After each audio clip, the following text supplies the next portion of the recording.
Venezuela hoy se mueve entre dólares y bolívares, pero no todos viven igual. La dolarización informal ha permitido sobrevivir a algunos mientras profundiza la brecha social para millones. Entre salarios pulverizados, economía de subsistencia y familias sostenidas por remesas, el país vive una realidad dura. ¿Quién puede vivir y quién apenas resiste? Y ahora, ¿cómo cambia el panorama con la llegada de Estados Unidos y la dolarización? Para analizar este panorama nos está acompañando hoy José Guerra. Él es economista venezolano y analista de la dolarización de facto, la desigualdad y el impacto real de la crisis en la vida diaria de los venezolanos. Señor José Guerra, gracias por atendernos. Muchas gracias a ustedes. Efectivamente, Venezuela vive un momento económico complicado. La economía está dolarizada de facto. Todos los precios, todos. Desde la carne, pasando por la leche, hasta los vestidos y el vestuario, están denominados en dólares, aunque se pagan en ambas monedas, o en tres monedas, dólares, bolívares o euros, dependiendo de la disponibilidad del comprador.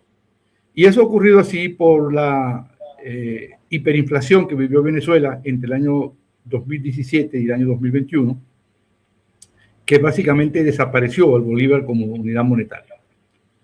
Quiero recordarle a ustedes que al bolívar original le han quitado ya 14 ceros entre el año 2008 y el año 2020.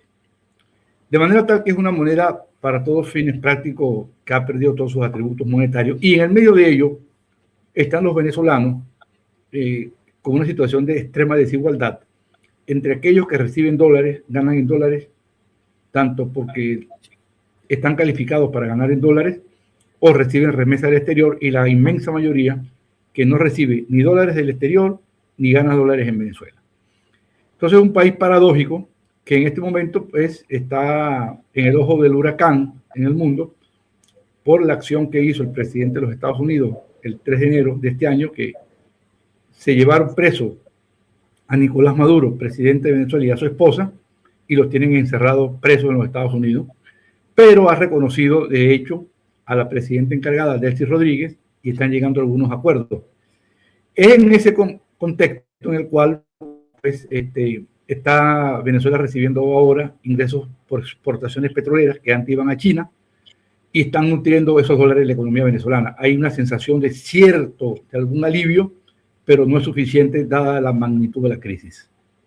En este momento, ¿quién vive hoy bien en Venezuela y quiénes quedaron fuera del sistema? Bueno, Venezuela ha tenido una emigración de más de 8 millones de personas. Buena parte de ellos están en Colombia, la gran mayoría en Estados Unidos, en España, en Italia, en Argentina, en muchos países. Y los que quedan en Venezuela son los sobrevivientes al naufragio, aquellos que decidieron o que no pudieron irse, y otros que decidieron quedarse luchando allá con sus empresas, con su trabajo, porque no es fácil emigrar, es difícil, hay que rehacer la vida, pero hay gente que tiene empresas, que se mantiene, otros que decidieron seguir luchando.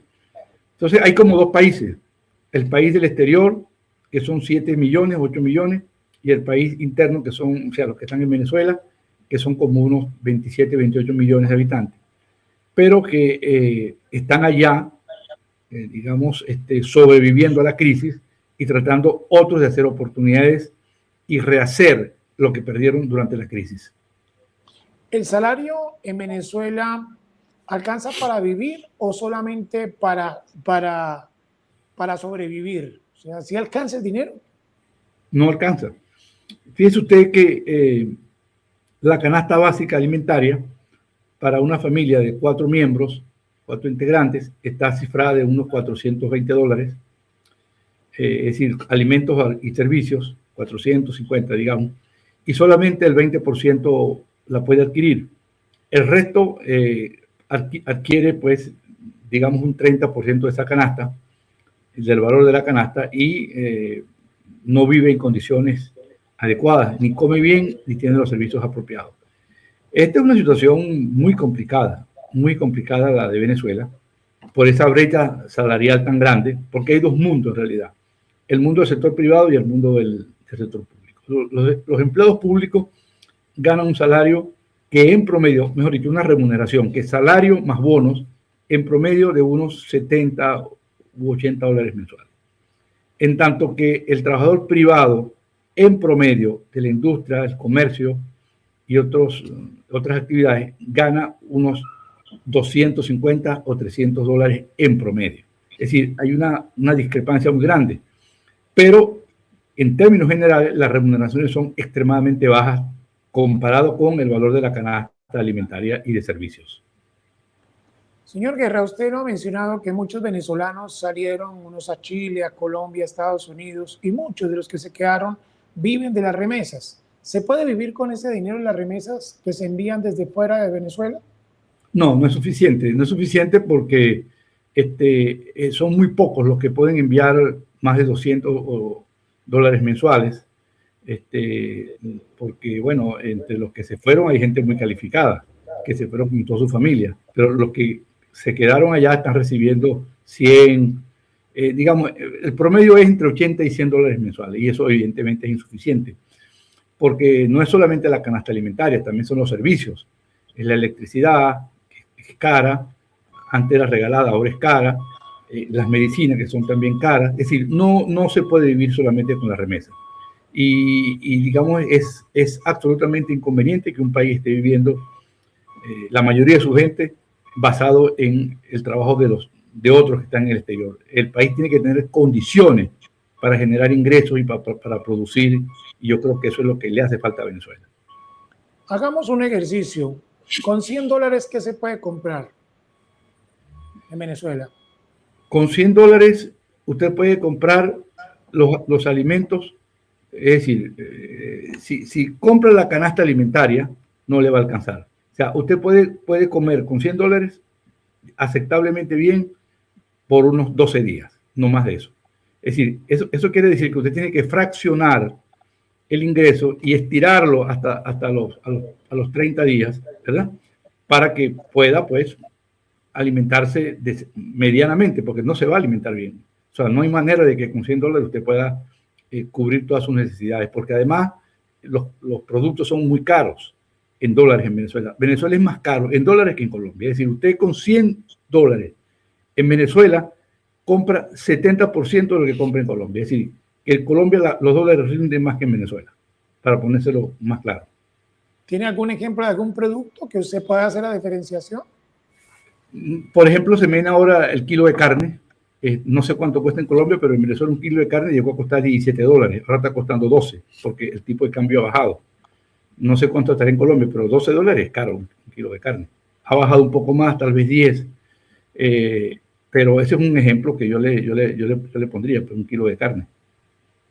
¿Usted ha percibido que con el tema de la migración eso se convirtió como una cadena de supervivencia para los que se quedaron?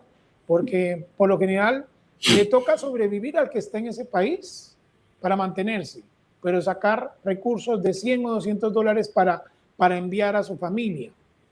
Eso ha sido muy difícil para las familias venezolanas. Muy difícil, muy difícil.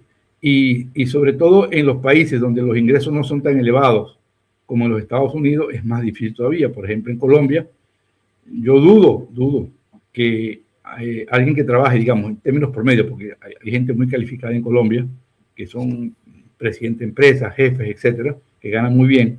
Pero yo dudo que un trabajador promedio que esté en Colombia pueda mandar 100 dólares mensuales a Venezuela. Tal vez mandará 30, 50. Pero alguien que esté en Estados Unidos lo podría mandar, pero con un gran sacrificio. Y los que están en Europa, no creo, porque los sueldos en España, que es donde están buena parte de los venezolanos, que ganan 1.000 euros mensuales, los famosos 1.000 euristas en España, no creo que le alcance para mucho. ¿Podría existir la posibilidad de que los bolívares definitivamente desaparezcan y que se mantenga la decisión del gobierno de Estados Unidos de dolarizar Venezuela? Y eso podría ser, no sé, bajo su percepción como economista, ¿le serviría mucho al crecimiento económico a Venezuela? No, el presidente Trump no ha planteado la dolarización.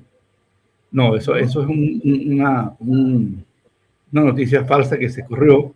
No, no ha planteado la dolarización. Y yo creo qué bueno que lo aclare, qué bueno que lo no, aclare, es falso. pero No, absolutamente falso. El presidente Donald pero Trump entonces, ¿qué sería lo conveniente para Venezuela en materia de economía? Bueno, ¿Que hay que hacer un plan económico.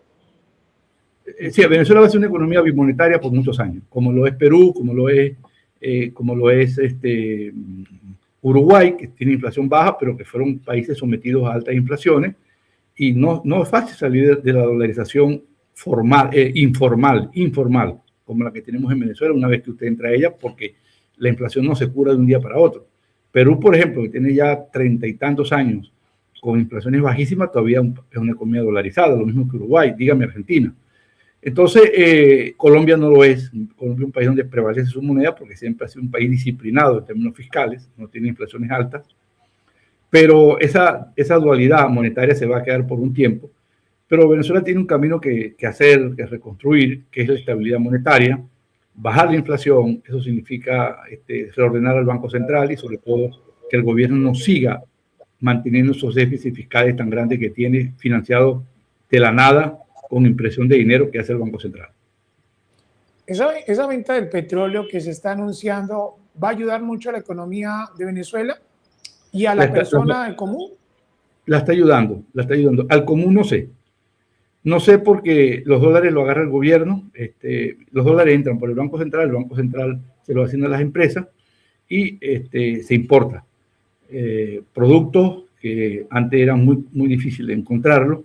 Va a haber un cierto alivio indudablemente, pero yo creo que esa no es la solución. La solución es que Venezuela pueda aumentar su producción petrolera a como, digamos, en términos de lo que estaba antes de la llegada de Chávez, 3.500.000 barriles de petróleo por día, que lo venda ella misma, sin intervención de nadie, y que esa plata se use para los fines adecuados, como son, por ejemplo, reconstruir las escuelas, los hospitales, aumentar los salarios de la administración pública y hacer obras de infraestructura. El petróleo da para eso. Con 3.500.000 barriles de petróleo, Venezuela se puede recuperar en un plazo prudencial, si los dineros se administran bien. Señor José Guerra, ya para terminar, quisiera preguntarle qué tendría que cambiar para que los venezolanos vuelvan a vivir y no a resistir como lo están haciendo ahora. Con un cambio político que restaure la democracia, instaure una economía de mercado con responsabilidad social, donde el Estado juega un rol fundamental en la provisión de bienes, servicios y que se ocupe del ciudadano y que no haya corrupción. ¿Y después del 3 de enero ve que van por buen camino? Las cosas cambiaron. Indudablemente la política se descongeló, hay un cambio, pero no se ha concretado todavía la transición. Le agradecemos mucho por su tiempo, por darnos claridad sobre lo que está pasando en materia de economía en Venezuela y en el tema de cómo se mueve el tema del dólar y también el bolívar. Muchas gracias, señor. Muchas gracias a ustedes y que estén bien. Y a todos nuestros suscriptores, gracias por acompañarnos todos los días. Tratamos de buscar temas, sobre todo por estos días, relacionados a Venezuela, de acuerdo al interés y porque ha despertado después del 3 de enero qué está pasando y qué va a pasar y cuál es el futuro de Venezuela. Gracias por compartir, gracias por darle like y gracias por todo, por comentar. Hasta pronto.